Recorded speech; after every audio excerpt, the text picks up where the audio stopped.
What would you do if one day, you looked out your window and realized strangers were driving across your yard like it was a public road? Not just once, not twice, but every single day. That's exactly what happened to me. And let me tell you, I had no idea just how deep this rabbit hole would go. When I bought my house, I thought I had found paradise, a quiet property on the edge of town, tucked away from the noise and chaos of city life. It was perfect. A cozy home with a large, private yard, surrounded by trees. The kind of place where you could sit back with a cup of coffee and listen to the birds instead of honking horns and shouting neighbors. It was everything I had worked for, and I couldn't wait to settle in and enjoy it. At first, everything seemed normal. But within a week, I noticed something strange. I'd be outside, tending to my garden or just soaking up the peace, when a car would suddenly pull onto my land and drive straight through my yard like it was a shortcut. It wasn't just one time, and it wasn't just one car. At first, I thought maybe it was a mistake. My property sat next to a larger, HOA-controlled neighborhood, and my land bordered the back of their community.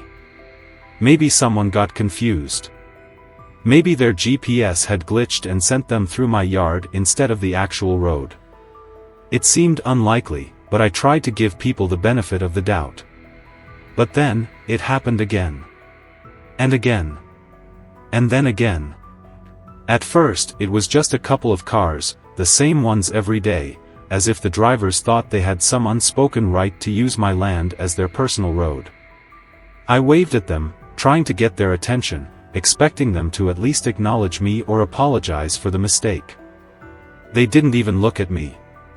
They just kept driving like I wasn't even there. I was annoyed, but I didn't want to overreact. Maybe it was just a weird coincidence. Maybe they'd realize their mistake and stop. They didn't stop. In fact, it got worse. More cars started using my yard as a shortcut. I noticed different vehicles coming through, some of them in a hurry, kicking up dust and tearing up patches of grass with their tires. These people didn't just think they were entitled to drive through my land, they were acting like it was their right. And then, I heard something that made my stomach turn. I was at a local hardware store, picking up some supplies, when I overheard a conversation between two women. They were talking about my property, and how it's always been a convenient way to cut through. One of them even laughed, saying, "Yeah, Karen told me it's fine. That guy has no right to block it off anyway." I felt a cold wave of anger wash over me. Karen. Of course. I didn't know much about her at the time, but I had already heard her name thrown around. Karen was one of the top dogs on the HOA board, the kind of person who thought the world revolved around her. She had a reputation for bullying homeowners into following whatever ridiculous rules she came up with, and apparently, she had decided that my land wasn't actually mine. That was the moment I realized, this wasn't just a few confused drivers. Karen had been telling people they could use my land. And she wasn't about to stop anytime soon. I stood in my yard the next morning, watching a car roll through my property like it was just another street in the neighborhood. The driver didn't slow down, didn't even glance in my direction. My patience had officially run out. I wasn't about to let a group of entitled neighbors, led by some overbearing HOA board member, treat my land like a public road. It was time to put a stop to this once and for all. I grabbed a set of "No Trespassing" signs from the store that afternoon and planted them along the edge of my property. Bold, bright red, impossible to miss. I figured this would be enough to send a message. I was wrong. The very next day, the same cars kept driving through like nothing had changed. Some of them even sped up, like they were trying to prove a point. My frustration boiled over when I saw fresh tire marks cutting across my yard. Someone had turned too wide and ripped up a section of my grass. Enough was enough. If these people wouldn't respect a sign, then I'd give them something they couldn't ignore. I hired a contractor that afternoon to put up a sturdy wooden fence along the perimeter of my land. Not just a flimsy little barrier, a real fence. 6 feet tall, reinforced, with a locked gate at the entry point these drivers had been using. The moment it was done, I felt an enormous sense of relief. That lasted less than 24 hours. The next morning, as I sipped my coffee on the porch, a loud, blaring car horn shattered the silence. I stepped outside and immediately spotted Karen's car parked right in front of my brand new gate. She was standing beside it, arms crossed, foot tapping furiously against the pavement. As soon as she saw me, she threw up her hands in exasperation. "You need to open this gate. Now." I didn't move. Didn't even blink. "No, Karen. This is my property. You're trespassing." Her face twisted in disbelief, like I had just told her the sky was green. "This is a community access point," she snapped. "You have no right to block it off. We've been using this way for years." I folded my arms, staying firm. "I don't care how long people have been cutting through. This is private property. You don't own it, and neither does the HOA." Her voice went shrill. "This is unacceptable. You have no idea who you're messing with. The HOA will be hearing about this. Go ahead." I motioned toward the street. "Tell them whatever you want. My property lines are clear, and I have every legal right to fence off my own land." Karen's jaw clenched so tightly I thought she might crack a tooth. She muttered something under her breath, spun on her heel, and stormed back to her car. I thought that was the end of it. I hoped that was the end of it. It wasn't. Less than an hour later, my phone rang. The number was unfamiliar, but something told me to pick up. The voice on the other end was stern, professional, and unmistakably authoritative. "This is Officer Thompson with the local police department. We've had a report about an issue on your property. Can you confirm whether you've blocked access to a public road?" I felt my pulse spike. Karen actually called the police on me. I took a slow breath, forcing myself to stay calm. "Officer, this isn't a public road. It's private property. I had a survey done when I moved in. I can provide legal documents proving that." There was a brief pause on the other end of the line. I could hear papers shuffling, the clicking of a keyboard. "We've been told by a neighbor that this section of land has always been an access point for the community," the officer said carefully. "I just need to verify if that's true."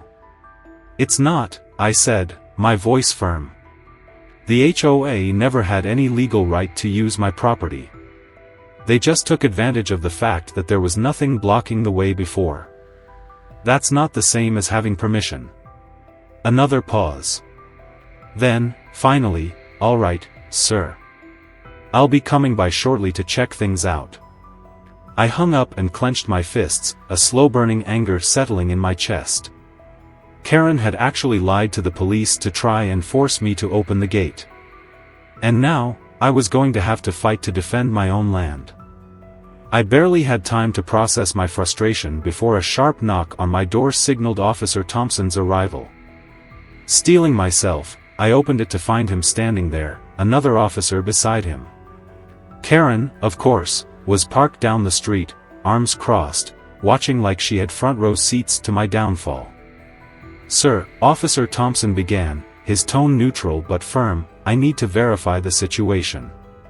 I nodded, already holding my property documents in hand. "I understand, officer. Here's my deed. You'll see that my property extends all the way to the fence. This was never a public road, and the HOA never had permission to use it as one." He took the papers, scanning them carefully while the second officer walked the perimeter of the fence, eyeing the "no trespassing" signs. Karen was still hovering in the background, looking increasingly agitated as they took their time with the review. Finally, Thompson handed my paperwork back. "Everything checks out," he said. "You have the right to build this fence. We won't be taking any further action." I exhaled slowly, relieved, but before I could even thank him, Karen erupted. "You can't just take his word for it," she shrieked, storming up. "This has been a community road for years. He's blocking access, and it's a violation of HOA policies." Officer Thompson turned to her, expression unreadable. "Ma'am, this is private property. The HOA has no jurisdiction here." Karen's face flushed red. "You don't understand," she spat. "He is disrupting the entire neighborhood. I'm not going to let him get away with this." The officer's patience was clearly wearing thin. "Ma'am," he said evenly, "I suggest you leave before this becomes a trespassing issue." Karen let out a strangled sound of fury but, for once, seemed to realize she was out of moves. She stomped back to her car, slamming the door shut and speeding off. I watched her go, knowing deep down that she wasn't finished with me. Not yet. I thought I could finally relax, but I should have known better. The next morning, I stepped outside and immediately froze. A section of my fence had been completely destroyed. Wooden planks lay shattered on the ground, tire marks carving deep ruts into the dirt where someone had obviously plowed through it. My stomach twisted. This wasn't an accident. Someone had done this on purpose.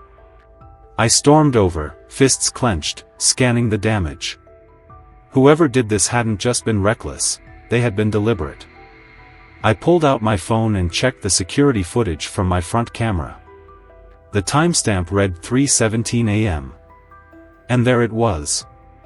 A car had driven straight through the fence, and parked just a few feet away was none other than Karen's SUV. I felt my blood turn to ice. I immediately called the police to report the vandalism. As I waited, I went to check my mailbox, and that's when I saw it. A thick envelope with the HOA's logo stamped on the front. Dread settled in my chest as I ripped it open. My hands tightened around the paper as I read the formal notice inside. "This letter serves as an official warning that your fence is in violation of HOA policies regarding aesthetic harmony within the community. Additionally, reports have been made that you have damaged communal property. You are hereby ordered to remove the structure within 10 days or face fines of up to $5,000. I could barely process the words. Not only had Karen destroyed my fence, but now the HOA was blaming me for it. The sheer audacity of it all made my head spin. I knew exactly what they were doing. This wasn't just some bureaucratic nonsense, this was a calculated attack. They wanted me gone. But what Karen and the HOA didn't realize was that I wasn't going down without a fight. I dialed my lawyer, Daniel Hayes, explaining everything, the trespassing, the threats, the vandalism, and now the blatant attempt to frame me. He listened quietly, then let out a slow sigh. "They're bluffing," he said. "They don't have legal grounds to fine you for your own property, and they sure as hell can't charge you for damage someone else caused. But they're trying to wear you down. They want you to think you don't have a choice." I clenched my jaw. "Then they picked the wrong guy." Daniel chuckled. "Good. Because it's time we turn this around on them. Gather every piece of evidence you have, the security footage, the property deed, every letter they've sent you. We're going to make sure they regret this." A slow, determined smile crept onto my face. Karen thought she could bully me into submission. She had no idea just how badly she was about to lose. I spent the rest of the day compiling every shred of evidence I had, security footage, property records, every letter from the HOA. By the time I was done, I had enough proof to make it crystal clear, Karen and the HOA weren't just harassing me, they were actively trying to frame me. Daniel, my lawyer, wasted no time. That evening, he sent a formal legal response to the HOA, warning them that any further attempts to fine me for my own property would be met with immediate legal action. He also filed a police report for the vandalism, submitting the security footage of Karen's SUV near my broken fence as evidence. But I wasn't stopping there. If Karen and the HOA wanted to play dirty, I'd make sure the entire town knew exactly what they were up to. I forwarded my story to Rachel Simmons, the local journalist who had covered HOA corruption cases before. Within hours, she responded, saying she wanted to interview me for an exposé on abusive HOA practices. The next morning, a camera crew pulled up to my house. Rachel stood on my porch, microphone in hand, ready to expose everything. The interview was cathartic. I laid it all out, how the HOA had ignored my complaints, how Karen had lied to the police, how they had tried to fine me for my own vandalized fence. I even handed over copies of the HOA's letters, proving their blatant harassment. Rachel's eyes widened as she flipped through the documents. "This is unbelievable," she muttered. "They're really trying to force you out of your own home." I nodded. "And I'm not the only one. I bet if you dig a little deeper, you'll find plenty of other homeowners who've been bullied by this HOA." Rachel didn't need convincing. That night, the news segment aired, and the response was immediate. The story exploded. People in my community started speaking out, sharing their own horror stories about Karen and the HOA. A few neighbors came forward, revealing that Karen had pressured them to sign a fake petition against me. Some even admitted that they had been threatened with fines if they didn't comply. The backlash was swift. Social media erupted with outrage, local residents flooded the HOA's inbox with complaints, and a petition to remove Karen from the board started circulating. Within days, it had hundreds of signatures. Karen, unsurprisingly, was furious. She started going door to door, trying to convince neighbors that I was a troublemaker, and that the media had twisted the truth. But the damage was already done. The HOA, now under immense public pressure, released a weak, half-hearted statement claiming they had been misinformed about my property. But it was too late. The real breaking point came when Karen tried one last desperate move. A week after the news story aired, I received another envelope from the HOA. Inside was a new violation notice, claiming that my fence was still in violation of community standards, and that I had 10 days to remove it or face escalating fines. I laughed out loud when I saw it. They were doubling down, even after being publicly humiliated. Daniel was already ahead of them. He drafted a response so brutally airtight that it left no room for argument, citing county property laws, HOA overreach cases, and even previous court rulings that favored homeowners like me. I sent the letter straight to the HOA's legal department and attached a little note of my own. "Since you love the spotlight, I'm sure you won't mind this making it into the next news segment." It worked. 2 days later, I received another letter, this one different. A formal apology from the HOA. Not only did they drop all fines and complaints, but they also confirmed that they would never pursue legal action against me again. And at the very bottom of the letter? A small but glorious note. Karen had been officially removed from the HOA board. I stood on my porch, staring at the letter, and for the first time in months, I felt it, peace. Karen was gone. The HOA had backed down. And my land, at long last, was mine again. The days after Karen's removal from the HOA board were eerily quiet. No more threatening letters, no more bogus fines, no more entitled cars cutting through my land like it was their personal driveway. For the first time since moving in, I could finally step outside, take a deep breath, and actually enjoy my own property without wondering what fresh nonsense the HOA would throw at me next. But even with Karen gone, I knew this fight wasn't just about me. I had won my battle, but the war against HOA overreach? That was far from over.